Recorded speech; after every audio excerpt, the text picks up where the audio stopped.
me wanna holler, go away. I need more peace and hope and love. Where do I find it in this crazy old world? I need strategies, strategies for living radio.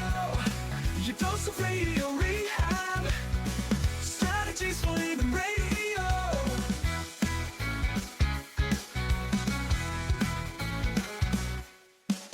Every time I listen, Lauren and David share strategies for living, and it makes me aware. I've got strategies for living, strategies for living radio.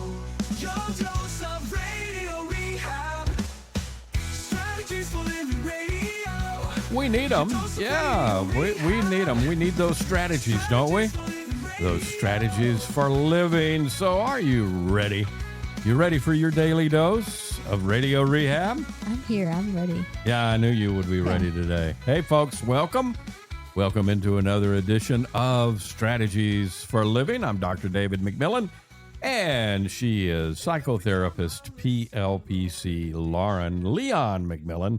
And we're going to talk about viral today, huh? But why do things go viral? That is a good question. Why do, some things you think, this is great, and you put it out there and it goes nowhere. Mm-hmm. And then some things you put out there and man, they go nuts. They go viral. Fire. They catch on. And one theory I've got about what we're going to talk about today, and I don't know, you may have a different theory, Lauren, but there's some ideas that are placed out there and they work. Right. And if they work, they go viral. Yeah, more and more people. If they're relatable and practical. Yeah. And applicable, right? Yeah. And so I guess you could say. And I think especially in today's time, right, if it's a bonus point, I think if they're bite size. Okay. Because I think that's, so they're easy. Yeah. They're easy, they're understandable, and they're sticky. Yeah. Yeah. Because hey, so many people can relate to what we're going to talk about today. So, you want to, a lot of us are looking for change. We're looking for quick changes. And that's what we're going to offer today. And they've been viral because they work. Well, yeah, and hopefully we've culled out some of the ones that really work, right? There are some things that go viral that okay, maybe it's not so grounded in what we like to present, but I think we've culled some pretty decent quote unquote viral theories that we can all apply and use. So, pull up a chair, join with us here on Strategies for Living. We're glad you're here, and we're glad that our sponsors make it all possible. The Robinson Film Center, and Azalea Cleaners, and Pintail Roofing, and Learning RX, We Train Your Brain, and the Balanced Life Wellness Center, Fertitta's Delicatessen, home of The Godfather, Alligator Italian Sausage, and pretty good Muffies too, SRT Sales Training, Uprising Addiction Center, and Mira Direct Primary Care. Oh, ideas that go viral and how they can help all of us. That's today here on Strategies for Living.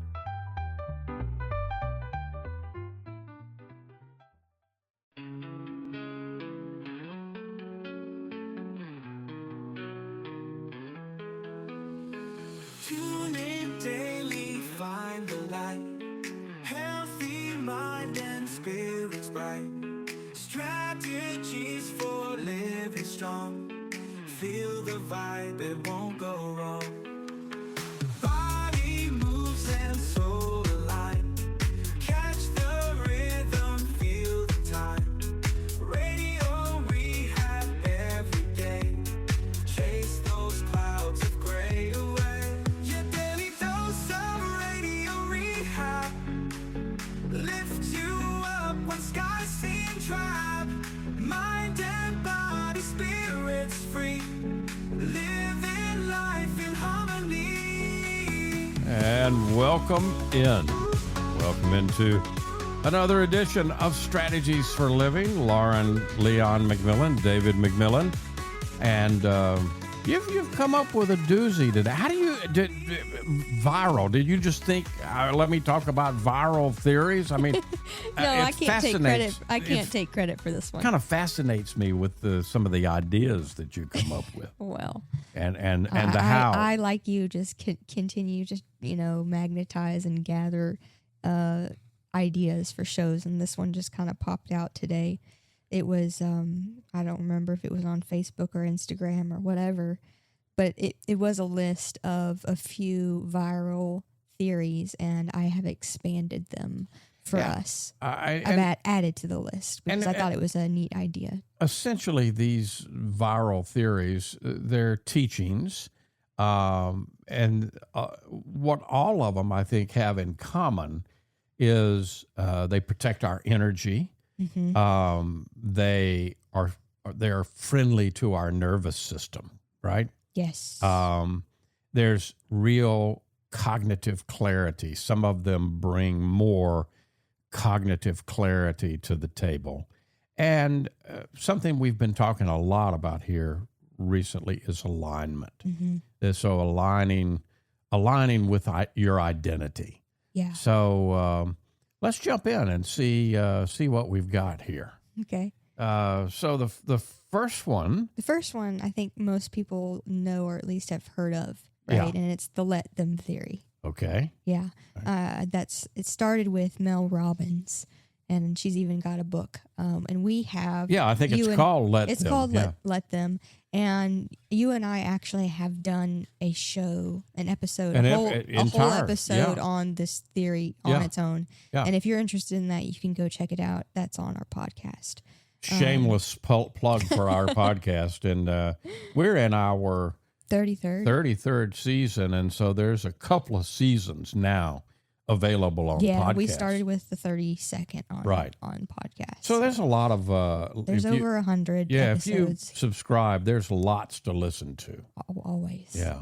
If you actually need more of us. So if somebody pulls away or starts acting weird or starts canceling, dates or appointments or whatever... Mm-hmm. Mel Robbins says instead of wasting a lot of energy analyzing, right, you just go to let them. Mm-hmm. Let them. No chasing, no spiraling. Let them reveal themselves, right? Right. Because I think for a lot of us, there's a lot of suffering in that interpretation stage, right? When we try to analyze how the much tone do we? How many times do we misinterpret? Oh, right, and that on top of that, right? And so. I want us to also reframe that let them is not cold, right? Right. And it's not bitterness. It's just it's more warm. It's more. It's actually warm to everyone involved. Let them. Because it's a refusal to abandon yourself in order to chase clarity from someone else, right? Who's actually unwilling to give it, right? And why waste any energy on people who've already decided, right? Whatever they've decided, right? Yes. Yeah. Yeah, and it's about asking, instead of how do I get them to show up differently or to do something differently, ask, what is this showing me?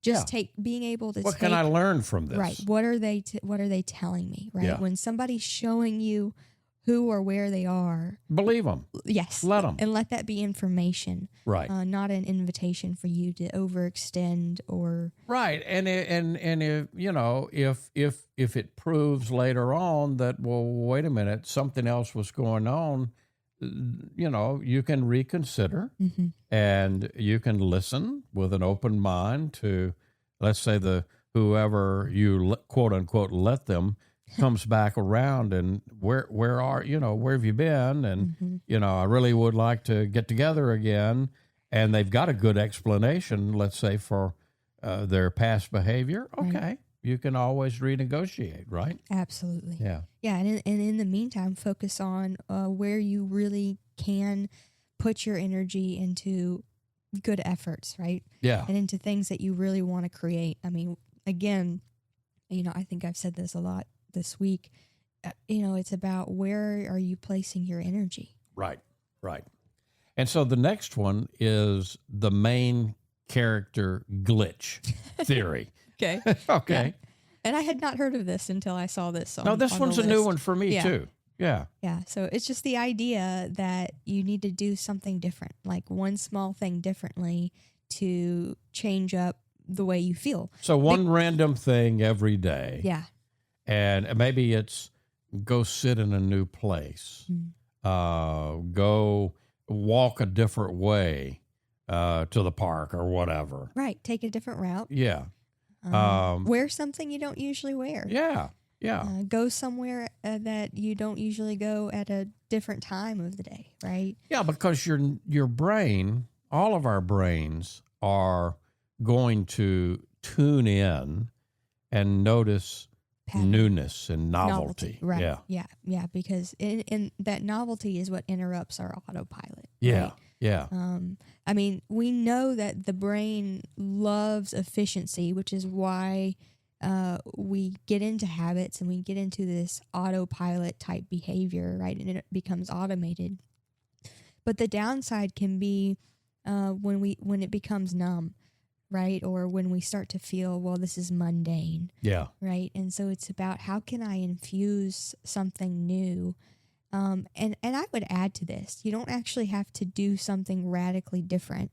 And I know it's not asking you to do that, but it can be something like we talked about, adding intention to the thing you're doing. There you go. You don't actually have to do anything radical. Yeah. You don't even have to do the act differently, but it's how you do the act differently that can invite that newness as well.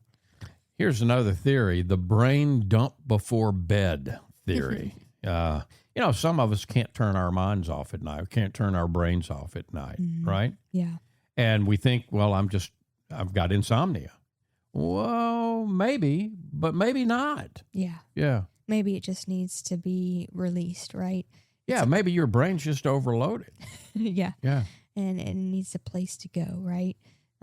Because I mean, it's natural for when things start to quiet down as they do at night.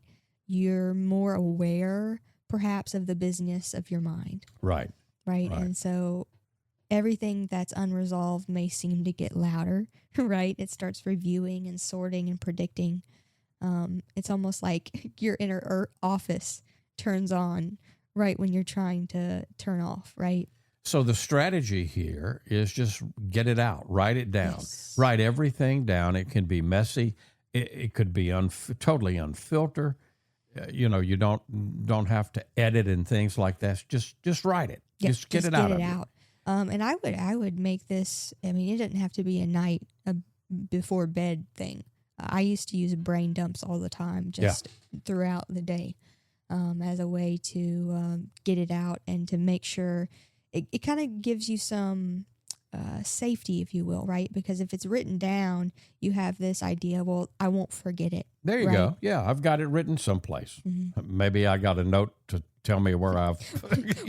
when I would take notes in class, when I used to take notes in class, I would take notes, sort of. Yeah. And I, as you know, I would mostly doodle. Yeah. But I almost always had a little brain dump corner. Yeah. Right? So just like if some random idea popped in my head in the middle of lecture, whether or not it was related to what was being taught, I would plug it into the brain dump area of my notes so that I could come back to it later. Yeah, that's one thing I had to adjust to when we started dating and then later got married. When we would go to workshops and stuff together, I love to take notes. I love to take it in, and I'm a pretty prolific note taker. Yes, you are. When I'm in a class or, and You're I'll one look. of those pretty close to every word. Yeah, pretty close. I can write fast and it's legible for me. And I glance over at you and you're over there drawing.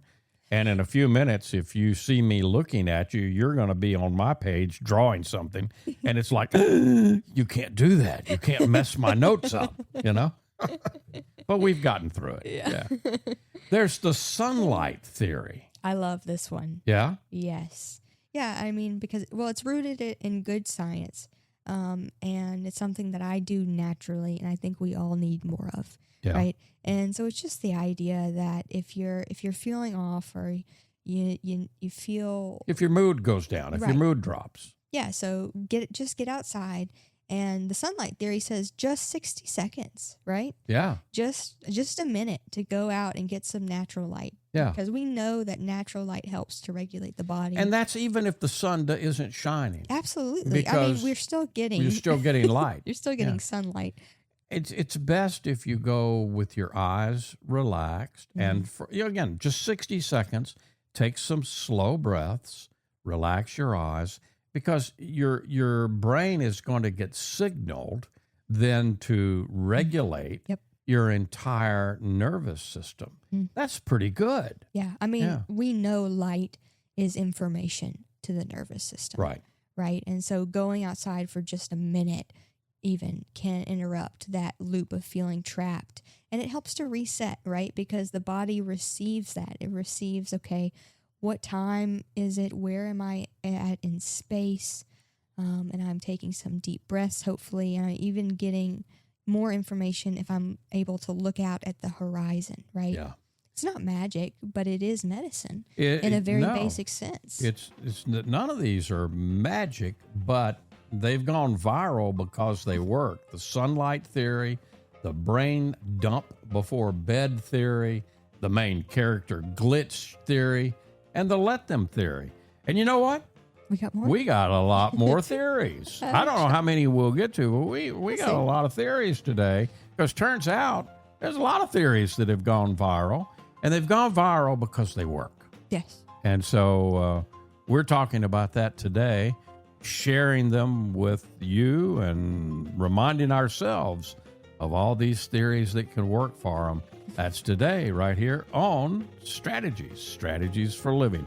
We'll be right back.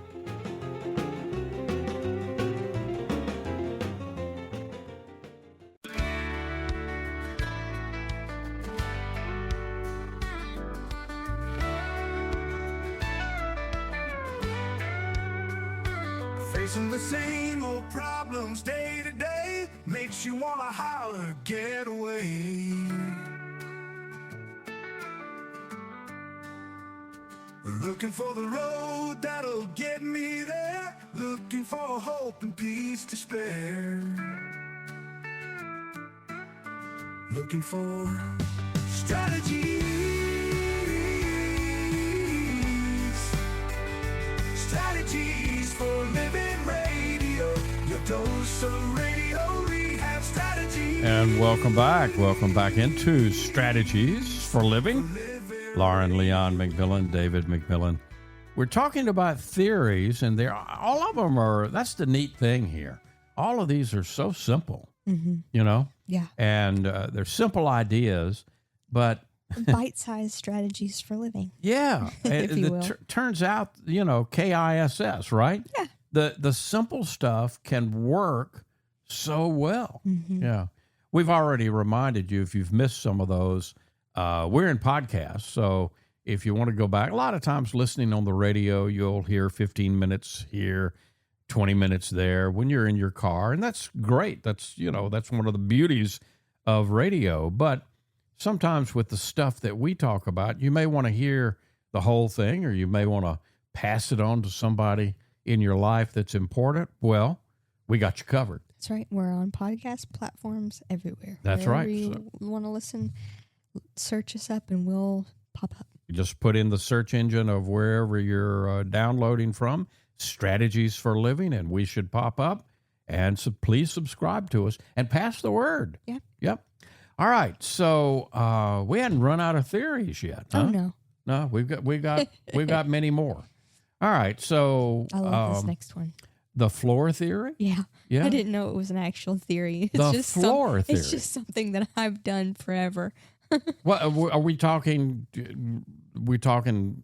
Get on the floor? Yeah, literally. Really? Yeah, just lay down on the floor. Lay down on the floor. When you're feeling That's pretty simple. Yeah, it is. Yeah. When you're feeling emotionally overloaded, right? Or just out of whack. Yeah. Being able to just lie down. Sometimes I have a hard time staying in wax. So yeah. You know. I need to use the floor more often. You do. I'll have to get you down there. Yeah. Son. Yeah. But think about, you know, when you think about this, can you find a place where your entire body is going to feel more supported, right? Yeah. And when your body feels supported, what's going to happen to your nervous system? Well, it becomes dysregulated, right? Yeah, yeah, and slows down. And so, as simple as just laying on the floor. Yeah, that blows me away. Bonus points, though, by the way, if you can do this outside. If you can actually get to the earth, to then the we ground, could call it the grounding theory. Right. Yeah. Right. Because then you're doing many different. Actually, then you're doing several things. Especially if it's daytime, because then you've got you're getting that sunlight. Yep. You've got this floor theory, which is where just lying on the floor can create that simple experience of being held, right, and supported. Right. Right. And so you've got that, but then you've also got the grounding, which we know is a very real electrical discharge phenomenon where we're able to, release some extra ions and get more electrically balanced when we have our bare feet or skin exposed to the earth in some form. Good stuff. The name it to tame it theory. Name it to tame it. Yes. So a lot of times we get overwhelmed emotionally, don't we? Mm-hmm. And so if we can remember this one, it's like, okay, I don't have to fight it. Right. Let me just label it. Yeah. And we've talked about this one a lot, just not in this, in this context, naming it. Right. Right. And so it's as simple as I'm having anxiety right now, or I'm very frustrated right now. Yeah. Or to just acknowledge this is fear. Yeah. This is shame showing up. Yeah. Right. Yeah. And this sounds so simple, Lauren, but actually naming the emotion is actually going to do something very, very important in your mind/brain. In both. Yeah. Because we know it actually helps to shift you out of that amygdala, which is where all your feelings are happening. Right. And so by naming, by putting a label, and that's the reason, you want to be balanced with labels. You don't want to overuse them, but you don't want to underuse them either, because naming the emotion when it comes to emotions activates the prefrontal cortex and is going to reduce the amount of activity, in your system. Right. In the amygdala, it shifts it. Right. And so when you're able to do that, you actually move from, as we talk about a lot, being the emotion, right? Right. You shift from that identifying with the emotion to witnessing it, right? And that small shift, as we know, matters intensely. What you can name, you can navigate. And you can That's simple. Yeah. And then the 10-minute reset theory. Okay. What are we talking about here? Taking a time out? No. So it's just about you don't have to wait to feel better, right? Okay. Just doing. I like that. Creating a small shift helps you to feel different, right? So just doing something for 10 minutes to shift yourself out of the state you're in, So however you feel stuck, wherever you're feeling stuck, remind yourself, I don't have to overhaul my life. I've just got to reset the state, right? Right. Because we often think change has to be a big thing in order to make matter. But the nervous system responds to small cues, of movement, order, and autonomy. Yeah. So just 10 intentional minutes can break the spell. So if you feel stuck, most of us have our cell phones and they have timers on them. Just set the timer for 10 minutes, and get involved and say clean one small area, or step outside, or be intentional and stretch and move your body. Drink some water. But again, do it with intention. Well, and the point here is not actually productivity, right? It's just interrupting the state. Right. It's exactly what it says. It's resetting. Yep. You don't need a new life here. You just need 10 minutes. That's it. Yeah. So how many of us can't invest 10 minutes? And I would argue investing 10 minutes in you is a very good investment of your time. Invaluable. Yeah. This next one is kind of intriguing. Mm-hmm. The future is watching theory. Dun, Future, dun, dun, dun. future you is watching, right? Okay. Yeah. Future you is watching theory. Yeah. Yeah. So just, being able to act as if you in 6 months is in the room watching you. Okay. How would you act or decide or choose differently? Okay. So, really, you're getting towards manifestation is what you're getting into. And you're shifting out of acting impulsively if you stop and think about this. Yes. And we've been talking here lately a lot about alignment. So what the future you is watching theory does is shifts you from impulse/reactivity into alignment. What would really align with who I am in my life and who I want to be in my life, right? Yeah. And it means remembering that you today, right now, is shaping someone in the future. You are currently shaping the person you're becoming, right? And it's built on these small, ordinary moments, right? Of what you say yes to, what you say no to, what you tolerate, what you practice, what you eat and repeat. So sometimes I guess this question can help us to choose what may be harder now, but kinder later. Yeah, right? yeah. Sometimes, and the future you doesn't have to be 6 months, right? It's just It could be a month from now. It could be 6 weeks from now. Whatever you want. For me, sometimes it's a few hours later. There you go. Right? I mean, I say I really don't feel like doing the dishes, but me in a few hours is going to be tired and would much rather them be done now. Yeah. Right? There you go. I mean, it can be that simple. Yeah. But you can also, as you say, use it to really manifest who you want to become in your life. Yeah. Right? So act in a way your future self would recognize as you. And will experience as care. Yeah. And even love. Yeah. Because that's what it is. The close the loop theory. Yeah, this one is interesting. Yeah? Yeah, it's just the idea that mental clutter is often what creates issues in our life, right? Yeah. Stress isn't a lot of times from the big things. It's from open loops in your brain. Open loops, or I guess we may even could call them open tabs. Yeah. Right? Because if you think about it, when you've got your browser open and you've got tons of open tabs, it starts to lag some, right? Yeah. It runs slower. It runs slower. So It's the same concept. Yeah. Are there texts that you haven't sent? Are there tasks that you haven't finished? Are there decisions looming over you that you haven't made? Form you need to fill out, a decision you've been postponing, right? You could kind of combine two of these here, right? You could use the close the loop, which just says just do one thing that would help to close one of those tasks. Yeah. And so don't go over. No, you don't have to go over. But just close one loop. Right, and you could combine that with the 10-minute theory. Oh yeah. Right. So I'm going to close a loop. Any little task that I could finish in 10 minutes, I'm going to go ahead and close that off now, so I can get that off of my mind shelf, if you will, right?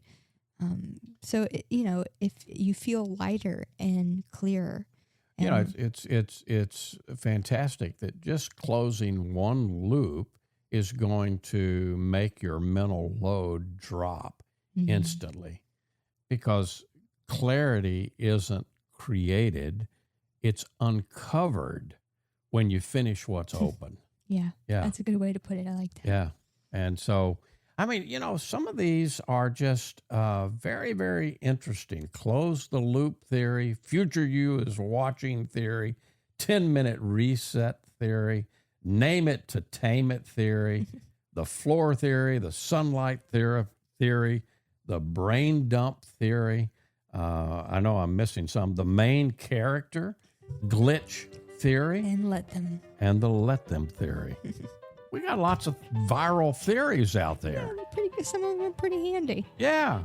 Well, they're handy and they go viral because they work. So talk about strategies. These are great strategies for living. That's who we are. That's what you're listening to. Come back. We'll be right back after these commercial messages.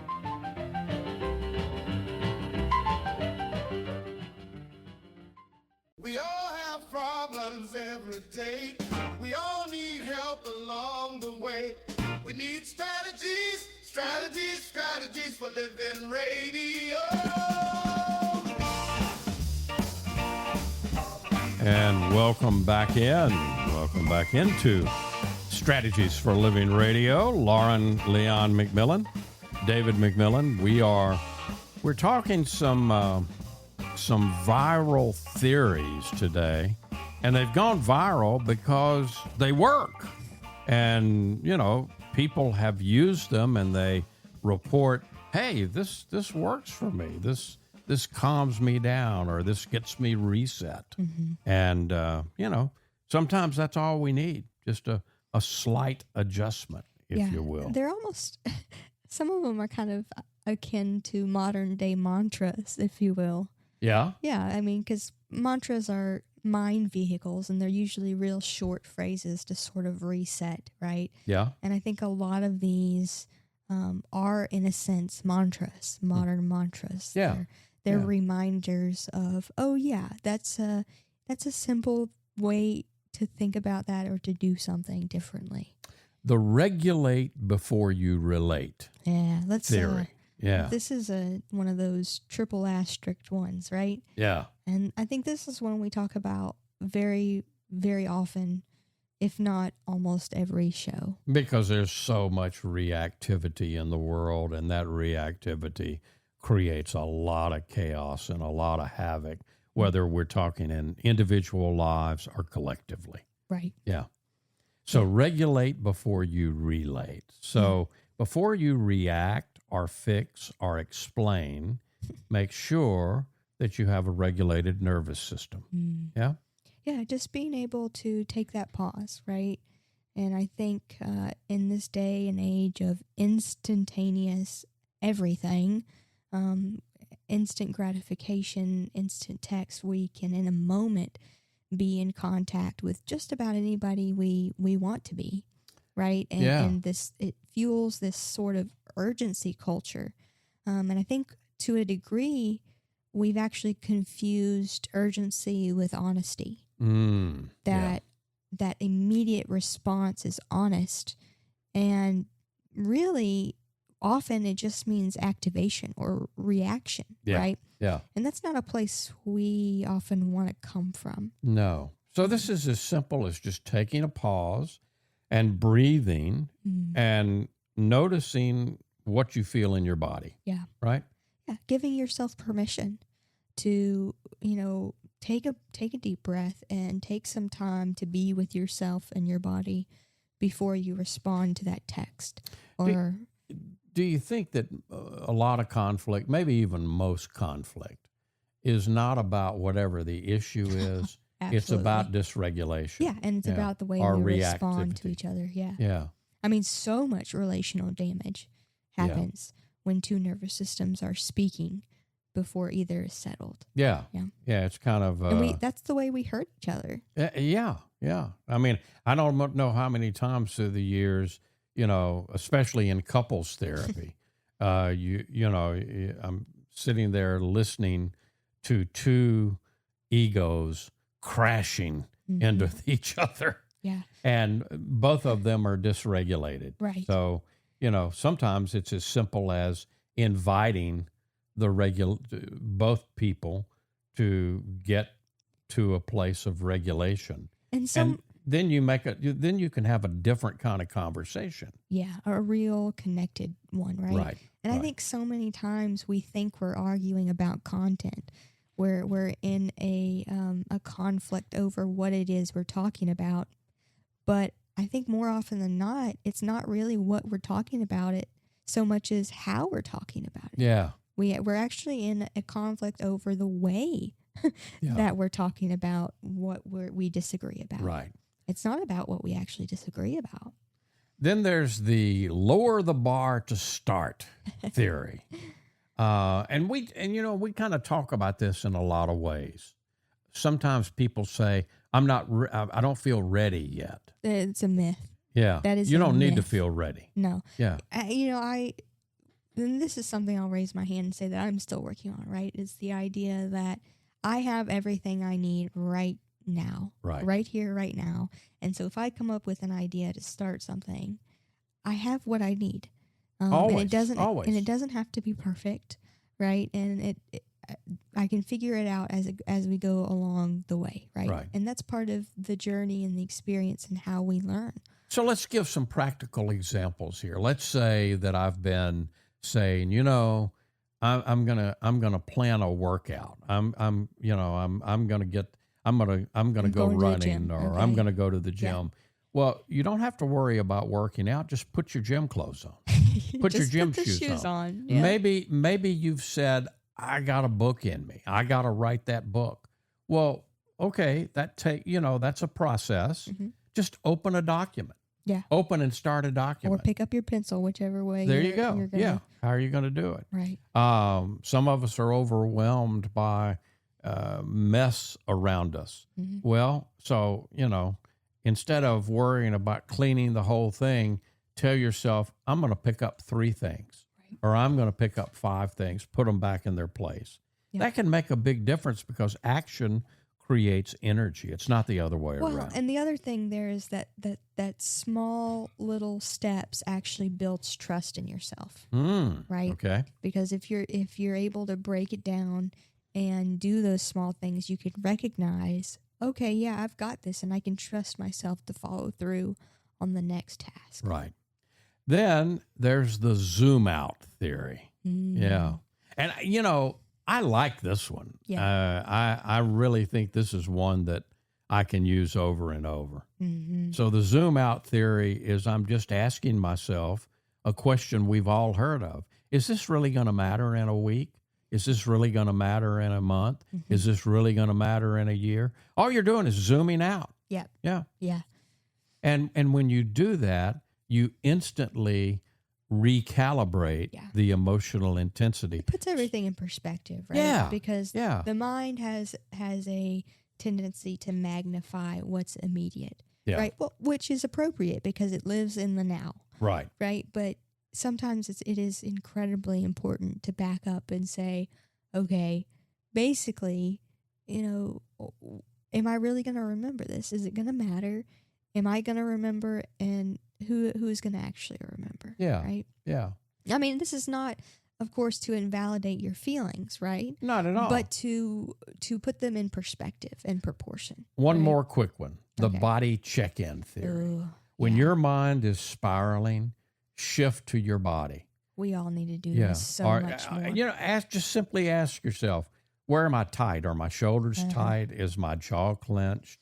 Am I holding my breath? And then invite invite yourself to do the opposite of what you find you're doing, because the body will often reveal whatever the mind is avoiding. It often knows before your mind. Yeah. And so if you can catch it, if you can begin this conversation with your body on an ongoing basis, boy, it's a life changer. Absolutely. Your body really doesn't lie. No. Your body tells the truth that your mind tries to manage.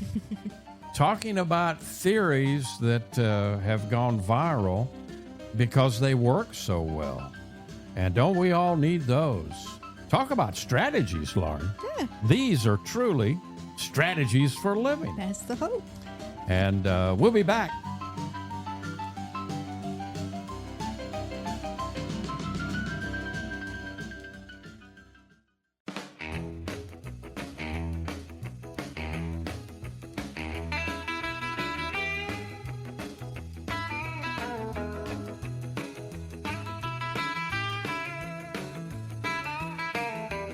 And welcome back. Welcome back into Strategies for Living. Lauren Leon McMillan, David McMillan, talking today about very useful strategies because they're ideas that have gone viral, but every single one of them can help us to recenter, hopefully, come back to ourselves. What's your takeaway? This is good stuff. It is. Yeah, I thought they were fun little things. Yeah, great idea. Well, but I think the takeaway there is that sometimes the things that actually change our life aren't these huge revelations, right? Yeah, we tell ourselves that they're these huge things. No, but they're built up often of these small shifts that help to bring you back to yourself. Yeah. Whether that's a pause, a boundary, a breath, a little light. Turns out you were more balanced than you think you were, right? That's right. Turns out you're smarter than you give yourself credit for. Turns out you're a very powerful being. Absolutely. And a lot of times, and you have that at any given moment to make that decision. It's just that we forget it, or we don't give ourselves credit for us, or we downplay. So hopefully these are some reminders. Absolutely. And if you find one that sticks out for you, try it. Give them a try this week. Yeah, and I think the point that you made earlier, you've really got some power if you couple some of these together, or triple up on some of these. Make yourself a bracelet of of viral theories, I right? like that. Yeah. Okay. Yeah. Folks, thank you. Thank you for tuning in to Strategies for Living. We appreciate you being with us, and we appreciate our sponsors who make it all possible. The Robinson Film Center, and Azalea Cleaners, and Pintail Roofing, and Learning RX. We train your brain. The Balanced Life Wellness Center, Fertitta's Delicatessen, home of The Godfather, Alligator Italian Sausage, pretty good Muffies too, SRT, Sales Training, Uprising, Addiction Center, and Mira, Direct Primary Care. If today were the last day of your life, you only had one more phone call that you could make, who would you call? And what would you say? And why are you waiting? Make the call. For Lauren Leon McMillan, I'm David McMillan. See you next time right here on Strategies for Living.